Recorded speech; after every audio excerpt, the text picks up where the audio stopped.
Good morning, Sandy. Amy, good morning. How are you today? Good. I'm back Good. from What's Arizona your, and you're oh, good. back How from was? Kansas how- City. Yes. How was Arizona? It was great. My retired parents who are in their late 70s, I always leave there exhausted because there is no sitting around. It is, my mom and I are working on 4 memory quilts. We went to 6 workouts at the gym. We walked every night. Yeah, there's no rest for the wicked, huh? But it Hey, was I good. How love about you? How's that. Kansas City coming?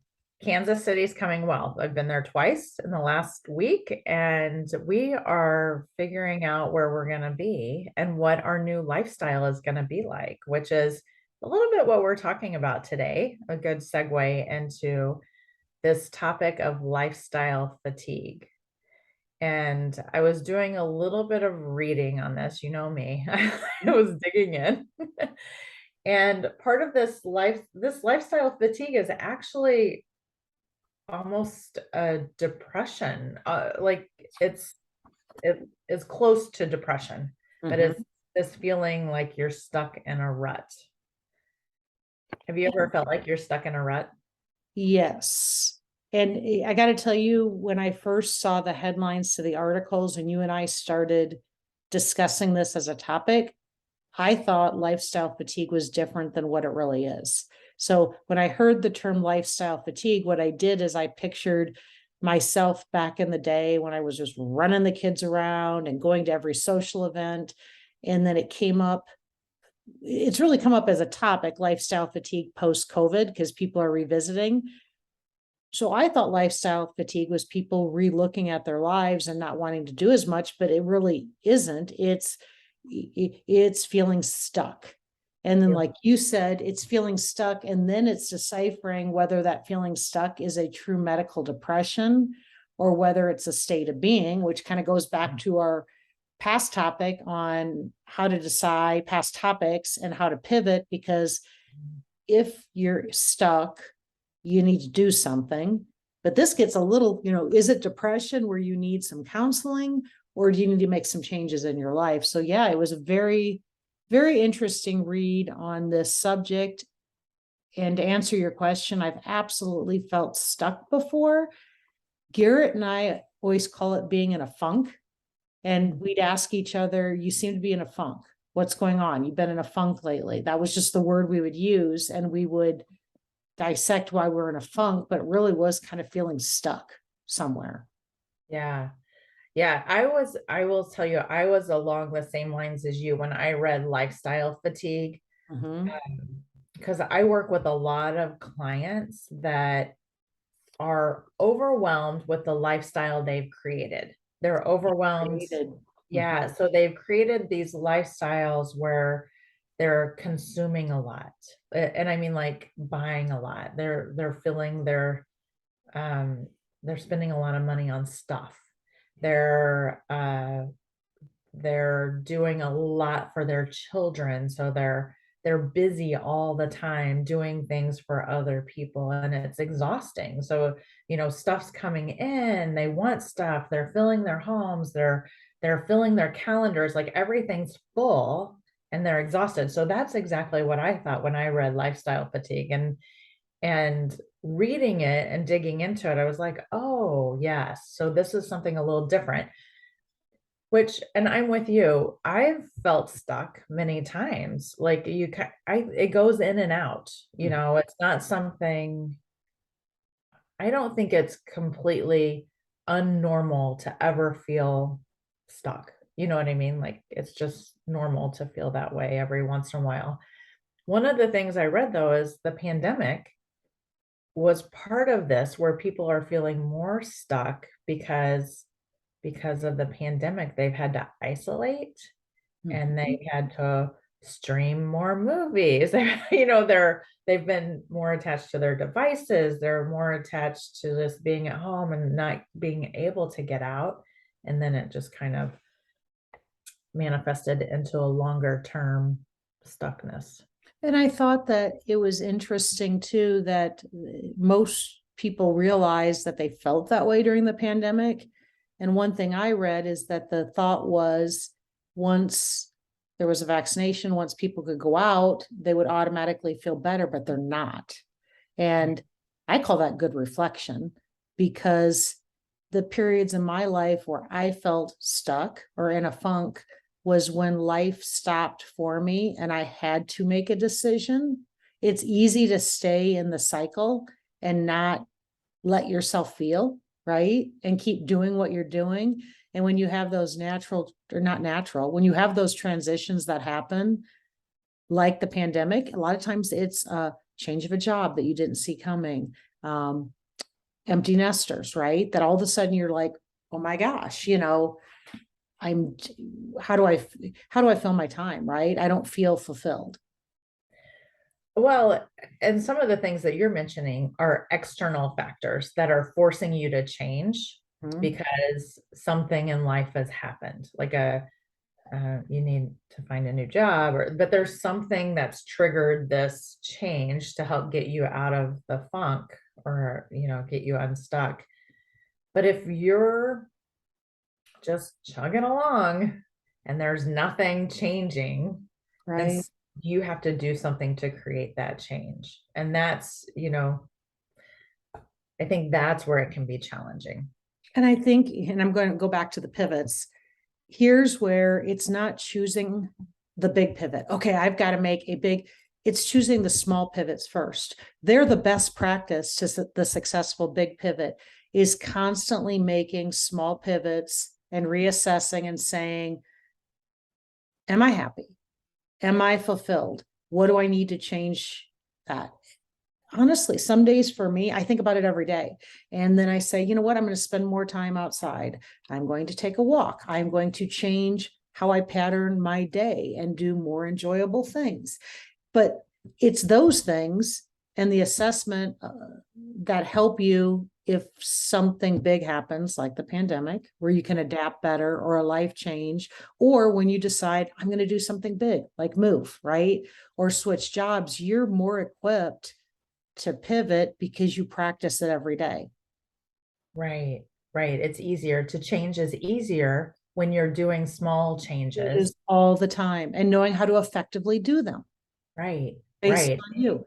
Yeah, and you learn if you're doing small changes and trying new things all the time, and you know seeing what's best instead of just staying where you're at, then you learn to sit in that discomfort of what change does to you, because sometimes it's uncomfortable and sometimes it doesn't go well, and it also gives you permission to make a mistake, like, oh, I tried this for a little change, I didn't like it, so I'm going to do something different.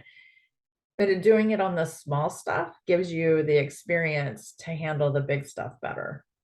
It's such a good self-awareness, I think, to think about, where am I at? I'm not, I want to be happier. I want to be more fulfilled. Okay, what are the small things I can do to get there? And it's amazing, number one, the self-awareness to know what for you can trigger that, because everybody's a little bit different. And then, to deploy it in small ways. And it really is the small things that compile for the biggest gains. It's Yeah. usually not, oh gosh, I got my new job. Honestly, if you get the new job or you start a new not-for-profit, you move, there's a lot that builds up and you're so excited. And then there's kind of an immediate letdown because you're expecting this euphoria to continue. Yeah. But it's the little things and the daily things and the work that bring the ongoing consistent happiness. So true, because sometimes, so it's funny because we're getting ready to move and Mhm. we're looking at apartments and trying to decide what kind of lifestyle we want.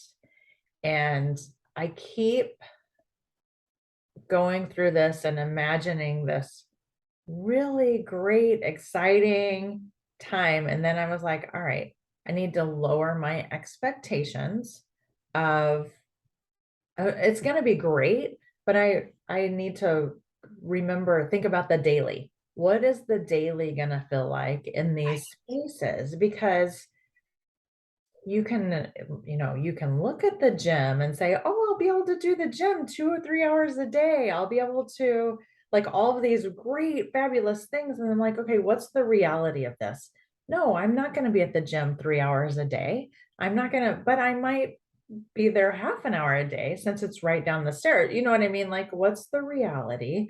The reality is that we're going to have to walk our dog twice a day at least because there's not going to be a space for the dog to go out. So what does that feel like? It's going to be the middle of winter. So what's the reality of Right. that? So, um, but sometimes we put all of our hopes and dreams in these big changes and we think that, oh, everything's going to be fabulous once this happens and I'll be out of my rut. Can I share a story with you? Just because I forgot about this. I worked with I worked with a man that was a little quirky, and he was new to the country. And I was also friends with his real estate agent. He was going around looking at homes in Omaha. And they were big houses that typically, if you and I were to look at these houses, we would be like, oh, wow. The neighborhood, like you said, the gym, the house, oh, it's beautiful. He told me this, and so did the real estate agent. Every house he went to, everybody else was walking around, and he would sit for no shorter than 30 minutes in a spot, and he would just sit there quietly. And I finally asked him, I said, what are you doing? I hear this mutual friend of ours say that you sit in the spot and you want at least 30 minutes. He said, I want to sit in the place where I think I will spend my time and read my paper and read in the morning. And I want to know what it feels like. And I want to hear the noises. And he would sit there for 30 minutes in the spot. And that would be his barometer on whether this was an option or not.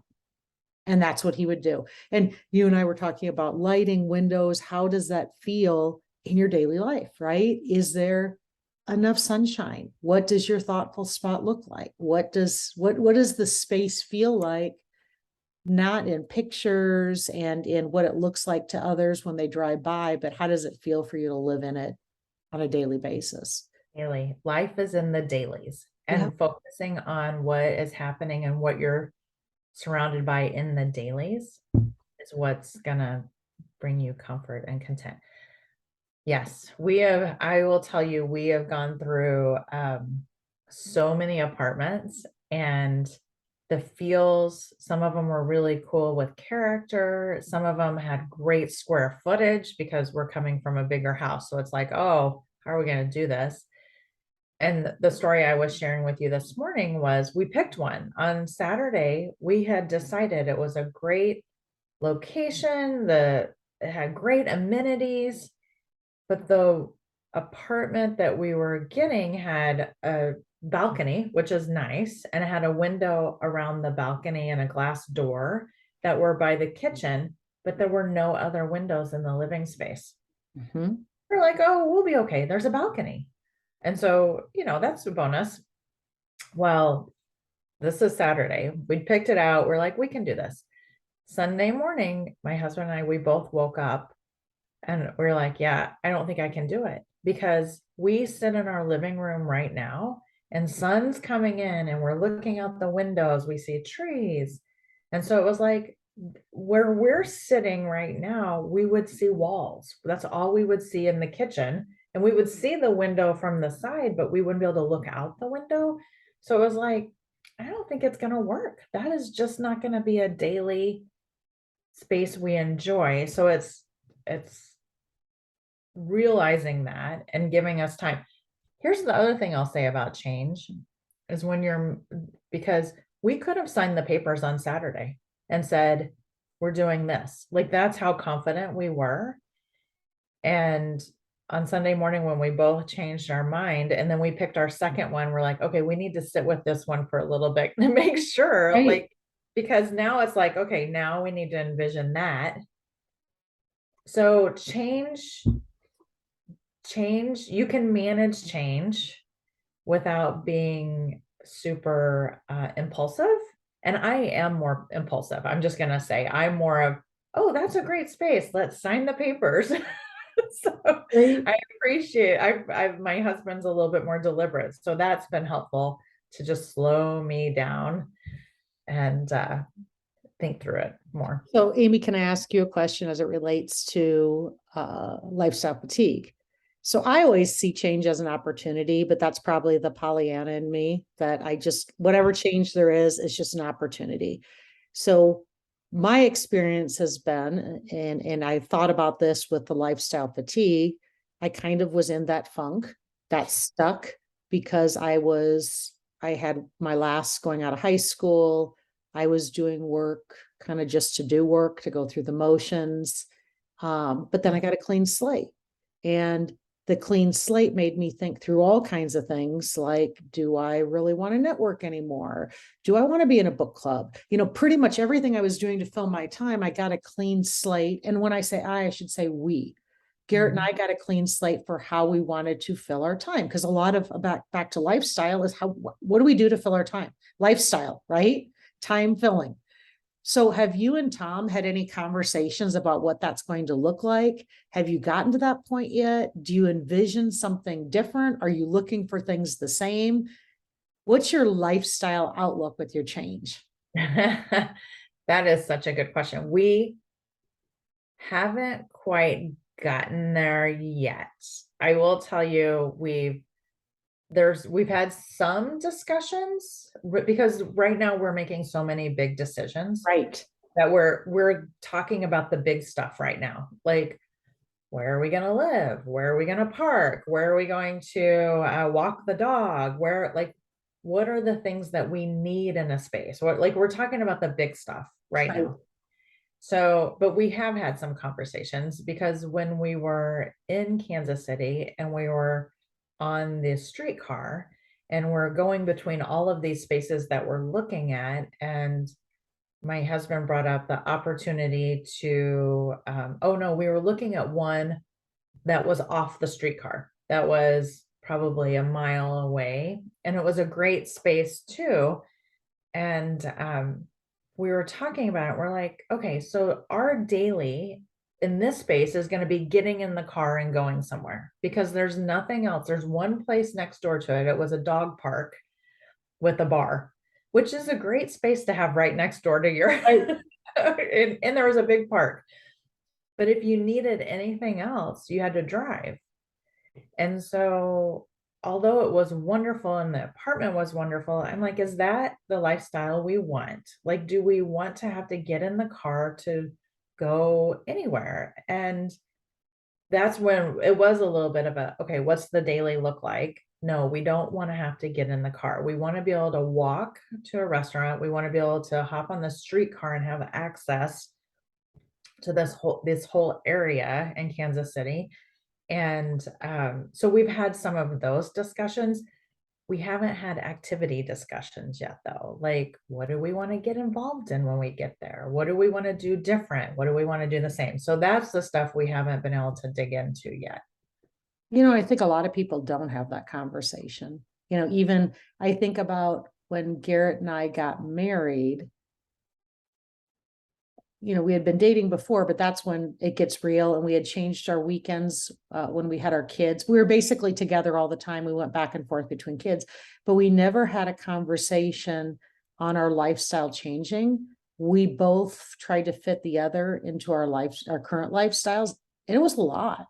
If I think back, I would tell you if I had a redo, I probably would have had that lifestyle discussion on what we both wanted. Now, we definitely did that on both of our moves. Maybe that was from learning, because it's good to look at. It's a good reflection to say, what are we doing? What are we enjoying? What aren't we enjoying? What could we, and it's taking the other one into consideration too, because I had all my friends in Omaha and I tried to fit him into those boxes. Right. And I think that's key. And also compromising, knowing that you're going to have to give some things up, but you'll get some things too. Like, there's going to be compromise so that you guys can both be moving forward. And there's trade-offs in every decision, just like you talked about. So you're not going to get the dog park. We've been both. In Boise, we were downtown. I love the walkability, blah, blah, blah. but I didn't like everybody parking and the noise outside my house. Now we're 3 miles outside of town. I have to drive. There were trade-offs, and different Right. parts of your life, there's different things that you want. Back to relationships or choices. I thought it was interesting earlier when you talked about people wanting to be by their kids, and what I've learned, of course, it's great to, I've had it both ways as a child and a young adult. My kids have had it both ways, but we all figure it out, and you can maintain great relationships regardless of the place or the time that you have. Yeah. We just get hung up on what we have to do, and sometimes we forget about how maybe the trade-offs aren't quite as big as we think they are. Right. Well, here's a perfect example. Um, we have a nice big dining room table or kitchen table. That big Yes, table and by our island, like it's yes, big. It's comfortable for the six of us to sit around when all the kids are home. And so we have been adamant of having a space with that table, like, which is hard in an apartment to have space for that big of a table. right. And and we're also looking at apartments with an island that have seating at the island. So sounds lovely, but boy, when you put that table in a space, it takes up a lot of space. So finally, last night, we came to the conclusion we could live without that table because kids are not with us except for a couple of times a year where they would all be with us. And Tom's like, Amy, we could get a folding table. We'll have seating for four at the island. We could easily have a folding table somewhere for when they are there if we need it. And I was just like, oh my gosh, it's such a relief. Like sometimes you're so stuck in what you think that you need. And It's there was such like, a great story. I'm going to no, remember your table story, because I'll yeah, tell you, people will say, how did you choose Durango? And we talk about how we had this list, we visited different places, but my biggest requirement was, of all the places, I could not be in somewhere small. It had to be a big city. There's no way I could work, airport, blah, blah, blah. I was just so animate about that. And now I look and we're in 17,000 people, happy as ever. But what was my biggest requirement is my least requirement now. And actually, I wouldn't want to be in a big city, but we get so hung up on these things, whether it's a thing or a requirement, yeah, that if we let loose of those, and sometimes it happens, sometimes you choose, like you and Tom said, we're going to give up the table, and it opens up so many gateways when we get rid of those, what we think are barriers. right. I What can't we do think is that because, important. And then you kind of revisit it and you're like, oh, if we didn't have that, we would be fine. Like we can figure it out. And I've had some really great role models with stuff like that I've been able to tap into and say, look, they do it. It's all good. So it's all very interesting. So lifestyle fatigue, some things to consider. Like there's a checklist, and I'm going to share some of these because I will tell you that funk, like you said, sometimes we get into a funk. That's exactly what I thought of when I read this list was, does every day feel the same? That feels like a little bit of a funk. Um, do you dread leaving your house? I think that's a little bit more higher of a depression type thing. Um, do you spend more time with screens than people? it's a Have you great lost question. have you lost your creative drive? Um, do activities that used to give you pleasure now feel like a waste of time? I think that's a big one. Like, I think about that a lot with my work because sometimes it's like, oh, I used to love doing this. And now I'm like, oh my gosh, do I have to do this again? You know what I think would be a great barometer with that one, Amy? I do this like every night. I look at my calendar ahead. I know what's coming, but I look at the next day. And if I'm dreading anything on my calendar, I should probably revisit that. Either dreading or just like, oh, I'm gonna have to check that one off the list. Oh, I'll be done with that by, is there anything that I'm like, and really then thinking through, do I have to be doing that, or is it the table Yeah, right. that I feel like I have to, or do I walk away? Is it not giving me it doesn't have to give me joy, not Well, that's what I was everything just gonna is say. joy, right? Is joy that's kind of like, but has it run its course? And Right? does it serve People a is great. purpose? Does it serve a purpose? Does it? Because there are things on my calendar. I know some people that, like, right now, I love being a diplomat for the chamber. And I'll see some people that are like, you know what? I've been doing it for 20 years. I'm going to roll off. And I'm good for them, because they probably, they looked at their calendar and said, I'm not looking forward to that anymore. Or I'm checking the box because it's too hard to quit. Things run their time, and there's new people that can do it, and there's new things that can fill it. Right. There are things though that we have to do that we Like the can't do. dentist today. Like you're going to the dentist, Mhm. paying your bills. That's that Marie Kondo, she's very, I don't know if you know her. She's the I happiness, the tidiness. I haven't read her books. I know of her quotes, her theories. Well, part of her thing is, does it spark joy? Like you look at everything in your life and in your closet and on your schedule, like everything, does it spark joy?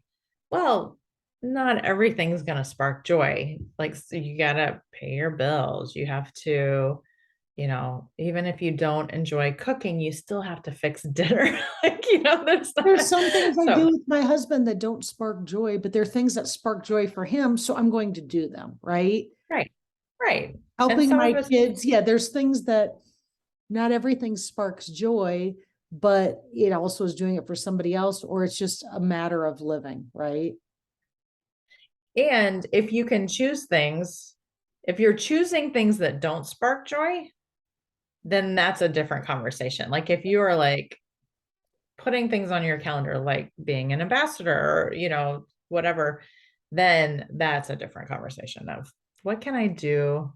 What do I don't have to do that stuff.